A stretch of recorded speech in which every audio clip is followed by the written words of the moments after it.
আসসালামু আলাইকুম dear viewers, welcome to my channel. আজকে আমরা রাইট ফর্ম অফ ভার্বস এই পর্যায়ে একটা নিয়ম শিখব। নিয়মটা হলো বিফোর এর পূর্বে, বিফোর এর পূর্বে অর্থাৎ এখানে পাস্ট পারফেক্ট টেন্স হবে। পাস্ট পারফেক্ট টেন্স লিখতে হবে। আর আফটার এর পরে এখানে পাস্ট পারফেক্ট টেন্স লিখতে হবে। পারফেক্ট টেন্স লিখতে হবে।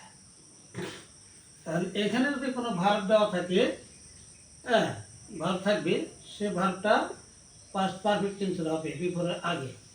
আর আফটার পরে যে ভার্বটা থাকবে সেটা পাস্ট পারফেক্ট টেন্সের হবে।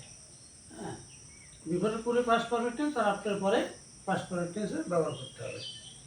এখন একটা উদাহরণের মাধ্যমে এটা পরিষ্কার করা যাবে।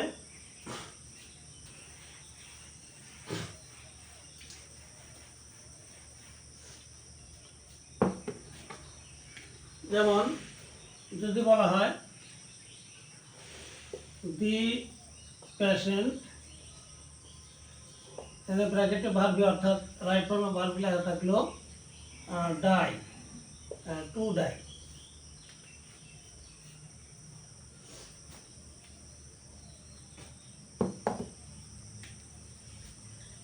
Two die, the patient bracket to die before the doctor can, এরকম লেখা থাকলো। তাহলে খেয়াল করতে হবে যে এখানে বিফোর আছে, বিফোরের পূর্বে আমরা এটা রাইট ফর্ম অফ ভার্ব অর্থাৎ ভার্বের রাইট ফর্মটা আমরা লিখবো হলো পাস্ট পারফেক্ট টেন্সে, পাস্ট পারফেক্ট টেন্সে। তাহলে কী লিখবো? তাহলে আমরা পাস্ট পারফেক্ট টেন্স পাঠ্য তৈরি নিয়ম আমরা জানি subject plus had plus principal ভার্বের পাস্ট পার্টিসিপল ফর্ম। তাহলে আমরা এখানে লিখবো দি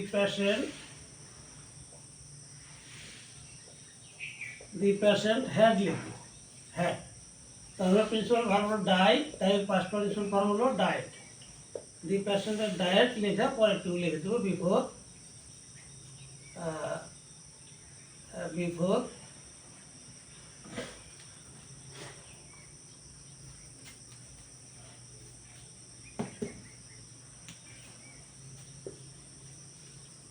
before the doctor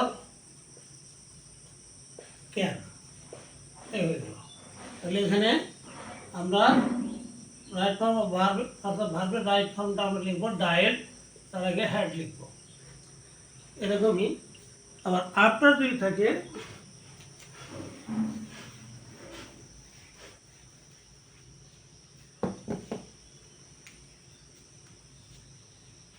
এরকম যদি থাকে দি পেশেন্ট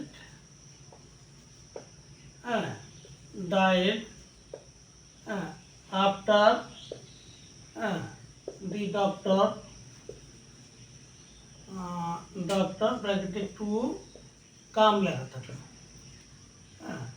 আমরা জানি আফটারের পরে পাস্ট পারফেক্ট টেন্স হবে, পাস্ট পারফেক্ট টেন্স। তাহলে আমরা কি করব? তাহলে আমরা এখানে আগেরটুকু ঠিক রাখবো।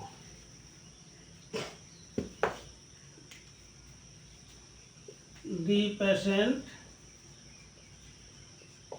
Diet after the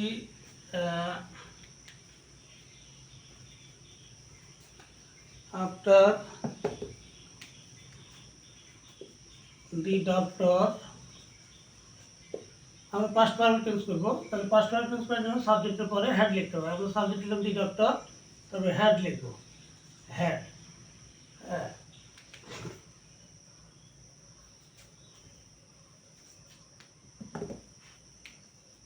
the doctor had had come. তাহলে কামের পাস্ট পার্টিসিপল ফর্ম হলো কাম, ক্যাম, কাম। আমরা এখানে কামের পাস্ট পার্টিসিপল ফর্মটা লিখবো কাম, অর্থাৎ আফটারের পরে past participle subject plus had plus principal ভার্বের পাস্ট পার্টিসিপল ফর্ম কাম।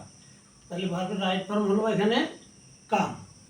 হ্যাঁ, তাহলে মূল কথা হচ্ছে আমাদের মনে রাখতে হবে বিফোর যদি থাকে বিফোরের আগেরটা পাস্ট পারফেক্ট টেন্স হবে, বিফোরের আগে পাস্ট পারফেক্ট টেন্স হবে, আফটার থাকলে আফটারের পরে পাস্ট পারফেক্ট টেন্স হবে, বিফোরের পূর্বে পাস্ট পারফেক্ট টেন্স হবে, আফটারের পরে পাস্ট পারফেক্ট টেন্স হবে। ভার্বটা সেভাবে আমাদেরকে লিখতে হবে।